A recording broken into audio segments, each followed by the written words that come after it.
myself if I could see this fucking thing.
Alright, so I'll be blatantly honest. I've been trying to film this video for like multiple weeks. We're gonna see if we can get it done today, because I'm really tired of having to work on it. So, guns, video games, they're great, awesome, lots of fun. And guns and video games have been kind of correlated to one another for a very long time. Since the early 2000s now, the first-person shooter genre and third-person shooter genre has basically taken the video game industry by storm and been a real staple among video games just in general, right? Those guns in games also play a very large aspect to said gameplay and things like that. Today we'll be taking a look at guns and how they function in video games. So a lot of and I've noticed this, so especially from British YouTubers, they go over the visual analysis of the gun and how realistic it is in game. You do understand that a lot of that can't be captured because of copyright issues and things like that, so it's kind of a useless feature to go over. That being said, we will lightly touch on it today. But it's not a major factor that people really should be looking at. If there's like two things, especially like if you look at COD, for example, COD has to modify most of the guns that they're taking from in real life perspectives because they're trying not to get the shit suit out of them. So that's one thing you have to take a look at there. But anyways, we'll be taking a look at guns in video games in a different light. So we'll be going over their kind of mechanical features, how they function versus their real-life counterparts. That's the biggest topic that we'll be talking about today. The games that we'll be discussing today will be Warface, Recon Wildlands, and Breakpoint, Call of Duty, Modern Warfare 3, and The Division 2. I know what you're thinking. There's first-person and third-person genre video games in there. Yes, there's still all the shooter aspect, but why are we jumping from different perspectives? Because it's my channel, and I do not care. On top of that, I'm a guy on the internet wearing a paper bag on his face, so this is mostly for entertainment purposes. I am not a perfect human being, so some of this information, this is my first video, so we're really trying here. We're trying our best to get the most information correct. I might fuck up on certain things, that's just how it's gonna be. First time, first come, first serve, alright? So, that's what we'll be going over today. Like like I said, I'm a person on the internet wearing a fucking paper bag on his head. So let's start from a brief rundown. I'm not Forgotten Weapons, so I'm not going to go into great detail about this gun. That's what it is. Okay, so the IWI Tavor SAR, the Israeli Defense Force, the Israeli Defense Force first modern-day fielded rifle. It was designed for mobile infantry units. The Tavor was developed around 1995 when Israel was looking for a new modular weapon system for their light infantry and mobile units. From a functionality perspective, the Tavor SAR, or what it's known as in the military aspect, the Ctar, is supposed to be a lightweight, compact rifle. The rifle was really designed with the thought process of moving through small buildings and things like that, but also being in the bullpup configuration and having a longer barrel length. That way, if you needed to take farther shots, you had the ability to do so.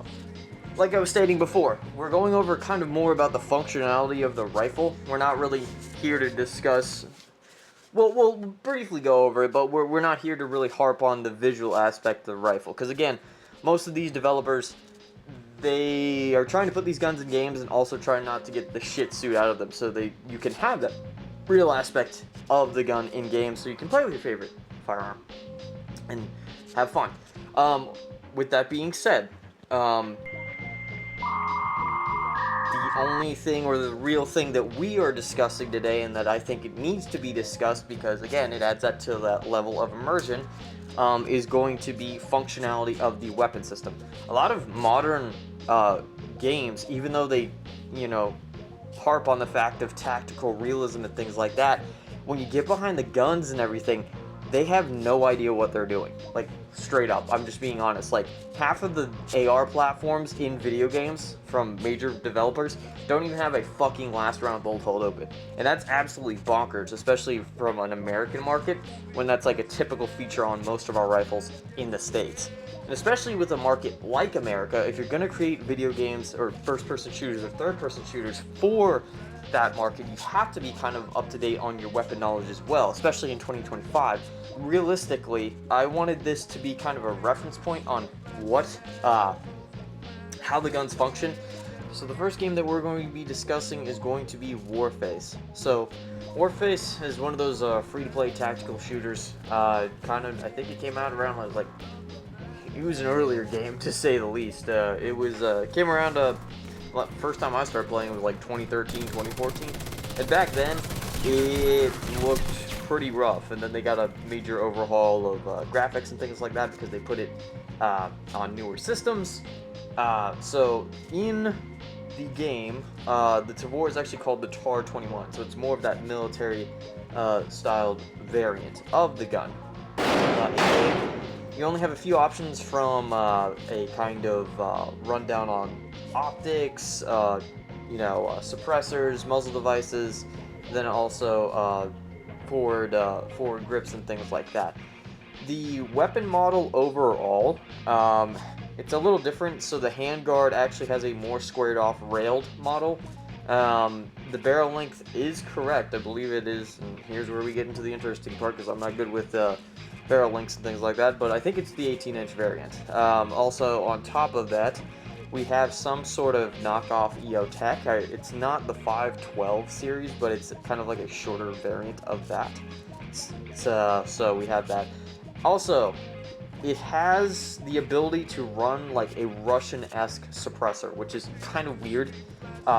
This being a NATO-styled gun and everything like that, I think it's a 1/2x28 thread pitch. So you're really going to get a lot of American suppressors and things like that when we're discussing this gun. But this one, in-game, at least the one that I use, has a Russian-styled suppressor. On top of that, the charging handle is kind of at a neutral position. So on the Tavor in real life, it's kind of it's like canted, so it's kind of like in this position, so you can rack it back like that. In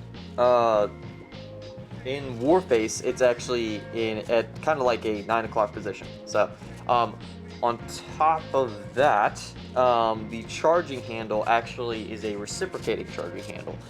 And this is going into that functionality, right? Okay, so indicating charging handle means is it moves back and forth when the gun is being fired, which in real life is not the case. The Tar, at least from the American SAR, Tavor SAR model, when we fire, or when I fire the weapon system, when I shoot mine, the gun does not have a reciprocating charging handle. You'll see that in some of my video footage as well.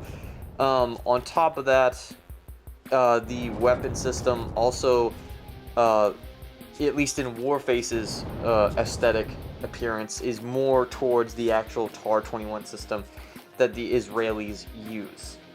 Okay, that was a lot of yapping. Alright, so continuing that thought. So, the rail system on the front end of the Tavor is completely cut. It's actually just a kind of the normal shell that you see on the Israelis variant, okay? It does still have the integrated sights that you can flip up, which I think is a really good feature. It's actually why I like the gun so much. On top of that, if you take a look at mine, it has a full weapon or full rail system. So that is going to be an aesthetic thing. Do you care about that? I don't. But it's just something to note. So this is more kind of towards the realistic TAR-21 select fire model. Now, the one in game in Warface is select fire, and well, it's just full auto. Let's just be real. They don't have the option of select fire, so it's just an auto rifle. With that being said, I've noticed in multiple games that the fire rate on the TAR-21, the Ctar, whatever they name it in video games, it varies. Some are a slower rate of fire, and others are a higher rate of fire. Now, it should be noted that Warface, you're kind of just a generalized soldier, at least from what I can tell. In Warface, you're a Russian soldier doing missions, and that's about it. It's kind of free-to-play game. There's a lot of other additive things that you can purchase in-game, because that's kind of the general basis nowadays for anything free. So, the TAR-21, from a functionality perspective in-game, the charging handle is reciprocating. So, again, all that means is, once you shoot, you'll see the charging handle move back and forth as it's connected to the bolt system, right? Which is not the case.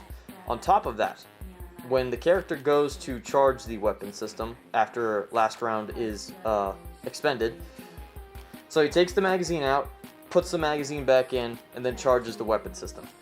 From an ease of use perspective, so typically speaking, you have a blast round bolt hold open that is actually on the back of the weapon system. And you should take full advantage of that, because it actually makes it faster for you to chamber rounds accordingly. Now, if you're someone who's not familiar with this weapon system, it makes a whole lot of more sense that you're going to go for the charging handle, because you know on most weapon systems, that's how you can reactivate the gun really quickly. So from that aspect, I will say Warface does not get the Tavor TAR-21 or SAR correct. So again, the game was created in a little bit earlier, an earlier setting, so it wasn't as known back then. From a just playability and stuff like that, this is when I was playing a lot of PvP, so generally speaking, it's a decently functioning rifle, and it doesn't actually completely suck. It's pretty good. So I do like that factor of Warface. Now, from an overall mechanical aspect of the gun, it basically looks like they had no time on the weapon system at all, okay? So, the gun itself has a reciprocating charging handle. On top of that, from a functionality perspective, they completely ignore the last round bolt hold open feature, because that has that as well. And it also has a button on the base of the stock to reactivate the bolt. Kind of like on how an AR-15 has on the side of the gun. So, they completely missed the mechanical aspects of the Tavor that kind of make it special and make it interesting. So, not so good on that part. Alright, next, in no particular order, we have Recon Wildlands. And this is where this gun first came into play for me. So, can't remember when Wildlands was created. Give me 1 second. 2017 seems very late, but anyways, okay, so apparently apparently Ghost Recon Wildlands came out in 2017, which again seems really late. I could have sworn I played it a lot sooner than that. But anyways, huge open world scenario. Your special operations character or soldier placed in Bolivia, yada yada. The Tar 21 in this game is absolutely awesome from a range perspective and things like that. In Ghost Recon Wildlands, the Tar 21 absolutely slaps. It's a great weapon. Has a higher cyclical rate of fire, and you'll notice that in game. On top of that, you have a pretty decent large size of customizable options, say from optics, muzzle devices, grenade launchers, actually specifically designed for it, and then also magazines. From my perspective, I just slapped multicam on that bad boy, had a T1 or T2 series aim point on top, and had a suppressor, because if you're not playing suppressed in that game, they will know where you are at. Okay, so from a mechanical breakdown, Wildlands does it a little differently. So from a charging handle perspective, it's still set in that 90-degree angle that we were seeing in Warface, so that kind of sucks. It actually is a non-reciprocating charging handle, which is really cool. Your character still uses the charging handle for the reload animation and does not actually use the bolt lock button placed underneath the stock, but that's kind of expected. I mean, 2017, you would hope they would have put that feature in the game just because it is kind of a later date. But not surprising, because it's also Ubisoft. Interestingly enough, another Ubisoft game gets this gun completely correct, which is weird to think. So again, Wildlands gets the charging handle piece correct. It is a non-reciprocating charging handle. With that being said, your character is a special operations soldier and really should know how to mechanically use the firearm. So I think from a just, gameplay perspective, it would have made the game much more special if they had known how to mechanically operate the bolt lock system correctly. Because again, you're placed in a scenario where you're a high-level soldier, you're tasked with using a specific weapon system, and they should know the rundowns and everything about that weapon. Alright, so the Tar 21 from a visual perspective in Ghost Recon Wildlands, like I was saying before, there's a lot of more flexibility with attachments and things like that. From an overall perspective of the gun, it keeps to the Tar 21 tradition of actually having no rail system up top besides on the midsection where you can mount your optics. It does have the rail space on the kind of higher right side where you have that extra pick up top to mount laser systems and things like that. On the bottom half of the fore end, or the handguard section, it keeps to the traditional Tar, Ctar, or Tar 21 or SAR body, but actually adds a rail space underneath so that way you can mount something, just a simple Picatinny attachment, so that way that you have the option to run said grenade launchers and other foregrips in game. The magazines that I run are just the standard 30-round magazines because I think they look the best. On top of that, if you've ever seen a bullpup with a 50-round drum, it kind of looks absolutely silly and stupid. So, my channel, don't care. If you're mad about it, be mad about it. I have the micro T1 and T2 series optic up, or T1 or T2 series optic on top of the gun. For whatever reason, for a range perk, they decided that adding a pair of binoculars was a good thing. So if you see on the model that I'm rocking, I have a pair of binoculars on the side, and it doesn't make a lick of sense. Now, on the mechanical features of the Tar 21 in Ghost Recon Wildlands, the three multiple things there, so it does, from a checkbox perspective, it does have a non-reciprocating charging handle, which is great. So it actually works correctly in that aspect. It does not have a last round bolt hold open, or at least it is not depicted in game as such. When the character runs dry on magazine, the bolt does not lock to the rear. he inserts another magazine, and he uses the charging handle to go forward and reload the weapon system. Nothing wrong with that. But with that being said, Ubisoft, this is a game where your character is a special operations soldier, so he should be quite squared away with any weapon system he is using, especially if he's assigned with that specific firearm. So, in this game, interestingly enough, in Warface, you don't have the option to have a select fire weapon system. In this one, you do. So that's kind of neat. I don't really see a reason to actually use semi-auto in this game unless you're taking real precise shots to, deal with hostage situations, which you might do a little bit in this game, but really not so much. You can honestly just use it as a standard auto blaster and you're good to go. Wildlands also has one of those cool options that actually kind of makes it stand apart. So, typically speaking, even though I haven't really seen this too much, you can actually mount a grenade launcher to the bottom side of the fucking Tavor. And that's kind of interesting and honestly rad.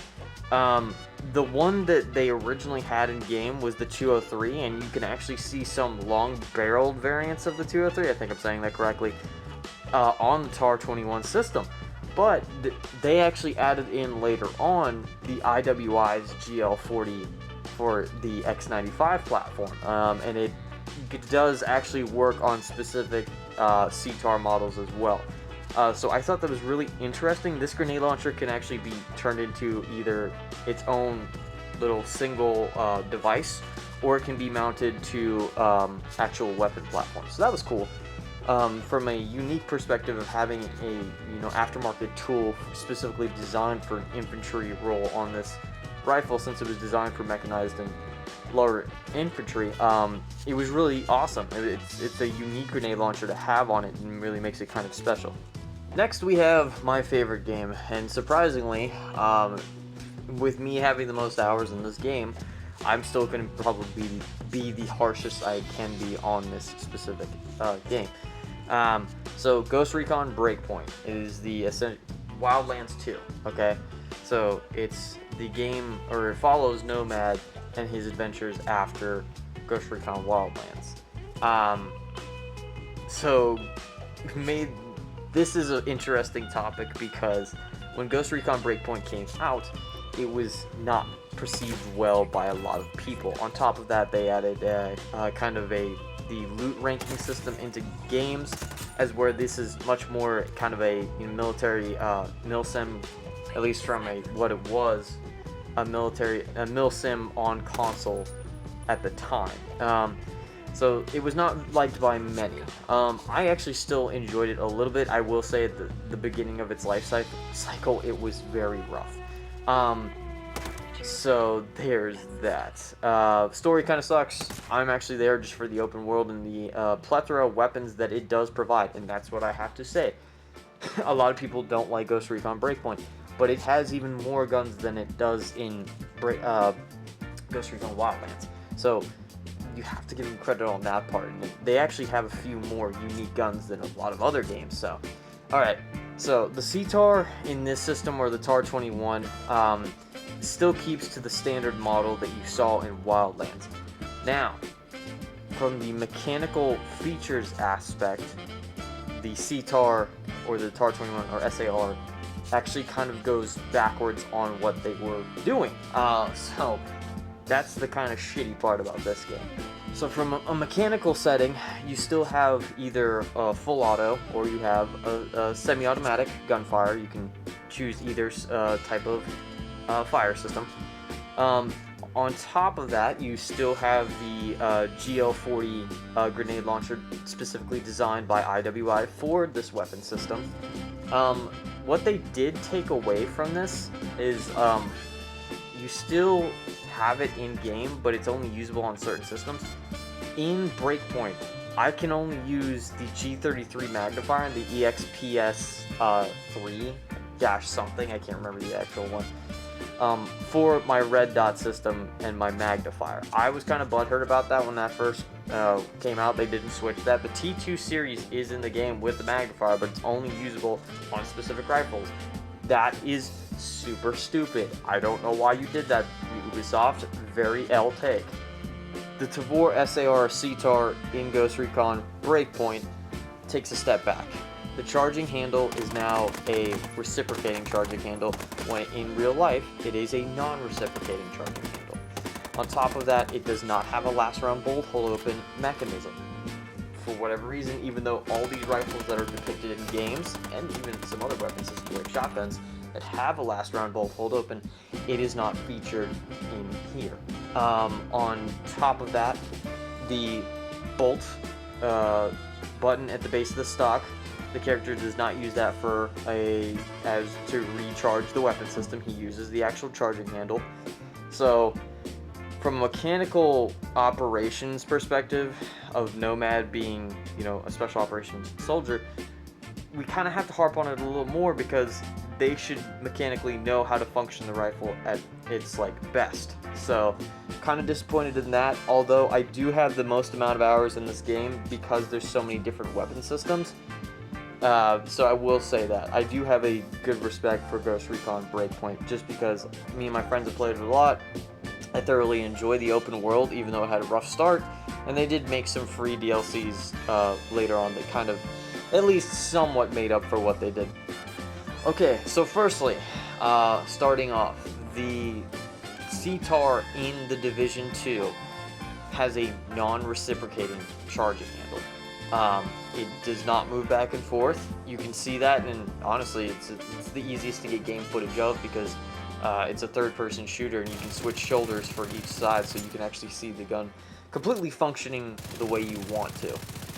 On top of that, once you run dry, there is a last round bolt hold open in this game. So for whatever reason, the Division actually knows what they're talking about in some regards. They have also made some of the most egregious mistakes I've ever seen from a not knowing weapon systems. So there's definitely ups and downs to whoever's designing the guns in game.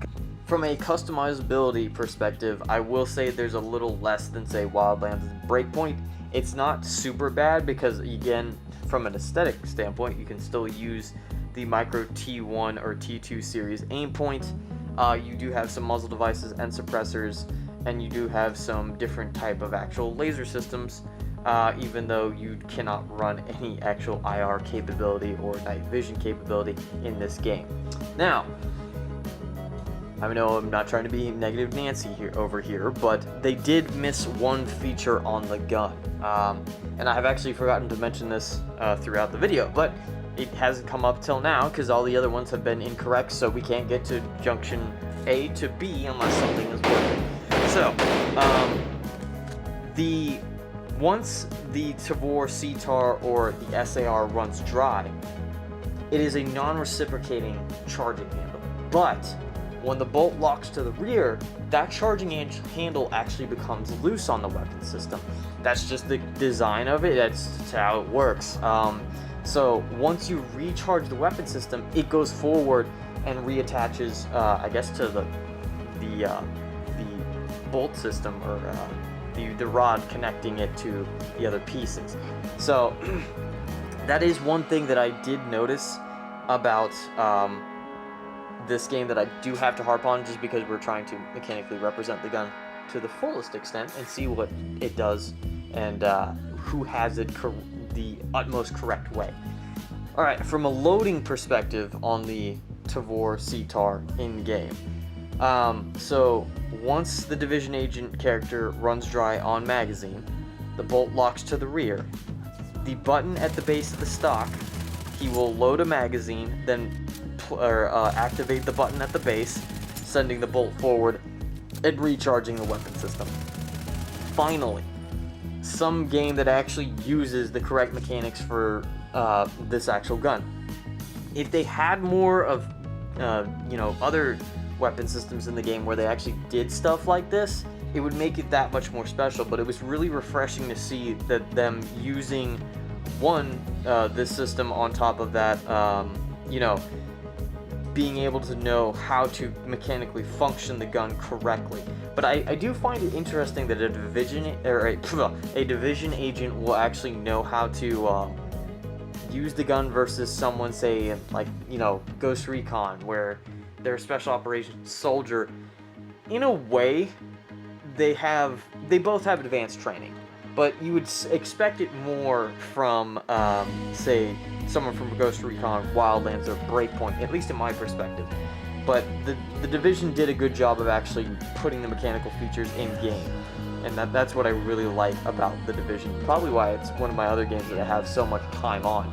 They also have a wide variety of weapon systems in game, and they decently actually care about their player bases to add in content and updates to make sure that you're interested in the game. You know, not just running around replaying all of the same stuff. So the final, we have Call of Duty Modern Warfare 3. So in Modern Warfare 3, the Tavor SAR, the Ctar, is actually called the Ram 7. It was introduced into that kind of franchise in Now, actually, the original Modern Warfare 2, it had it in it, but it was a little different. But anyways, my first introduction into the Tavor Ctar in PvP setting was the Ram 7 from 2019. It actually, when it first came out, was an absolute monster, and is a super high cyclical rate of fire. And that's the thing you'll notice, actually. So in the Division, high cyclical rate of fire. In Call of Duty Modern Warfare, high cyclical rate of fire. In Ghost Recon Breakpoint, kind of a thumpier, almost like an AK cyclical rate of fire, maybe just a little bit faster. And then in Ghost Recon Wildlands, faster, so the cyclical rate of fire is changing between there, which was interesting. And on top of that, in Warface, it's a slower rate of fire. So really weird that all these other or different games depict the gun with its select fire variant being rate of fire different in almost every game. So that's really weird to see. And honestly, I have no time on a select fire variant of this gun because you're not going to really see them around too much. So I can't give you a definitive answer on what it actually runs like. If I ever do, I would love to get time on a gun like that, but I just have never had the experience. So from an aesthetic perspective, the Ram 7 has the full rail slotting up top. It has aftermarket weapon sights, iron sights, on the space that you would typically see on the Tavor, having integrally a mounted system to where in the Picatinny it has cutouts for your actual true traditional iron sights. It does have a unique rail space on the bottom, a little bit of Picatinny mount, so that way you could add grenade launchers. This game is going to have the maximum amount of customization for any of its platforms. I just gotta be honest with you. Call of Duty, you could sit in its gunsmith room for like times on times and just make different configurations of this gun. On top of that, a fun or interesting thing to note that I thought was weird that it isn't correct to the Tavor platform on the Ram 7 is it has a crossbolt button safety, which is not true to its form.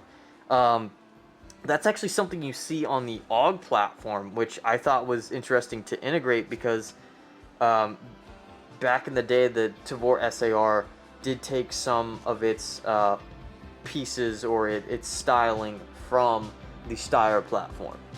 So from a mechanical operations, not to kiss Call of Duty's ass super hardcore because I don't like them that much, they get the Ctar platform or the Ram 7 platform almost perfectly correct.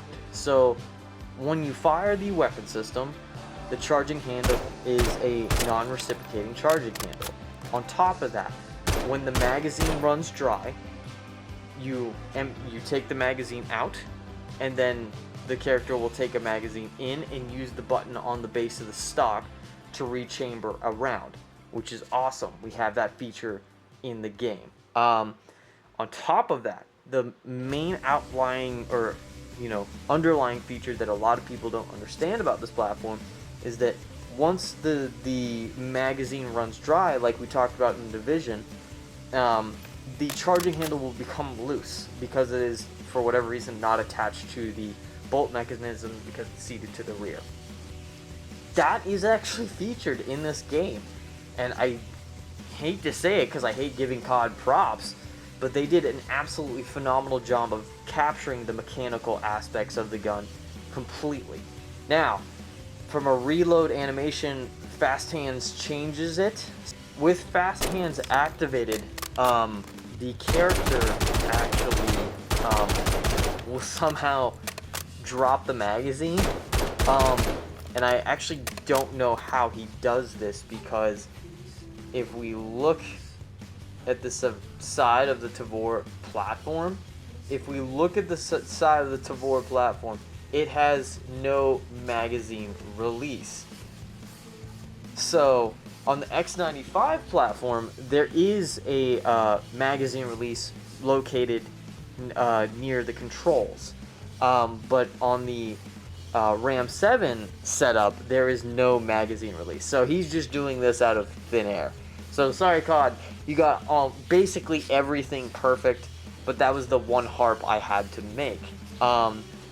So in fast hands, the reload animation is incorrect because there's no way that he could release the magazine without having to do it like he does without fast hands, removing the mag and then reinserting another mag.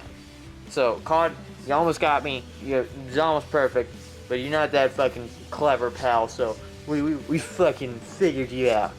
I do have to say, from overall of all these games, Call of Duty, from a checkbox perspective, the Division 2 or Call of Duty is going to be your best reference point if you're looking for a mechanical operations of the Tavor Ctar SAR platform. With that being said, it's all opinion based. This is really just a review on the gun in game versus how it works in real life. That's the whole kind of premise around this. It's better than some fucking shill on the internet telling you this is the best gun of the week for some fucking reason.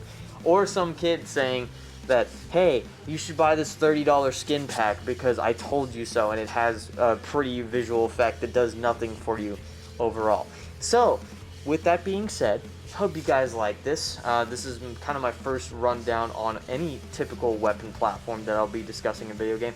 We'll probably go over different guns, probably on the same types of video games, because for right now I am hooked console, and that's, well, you only have so much time for certain things. So, with that being said, correct me in the comment section if you saw anything that I did miss. On top of that, my fucking video, my channel, I'll do what the fuck I please. See ya!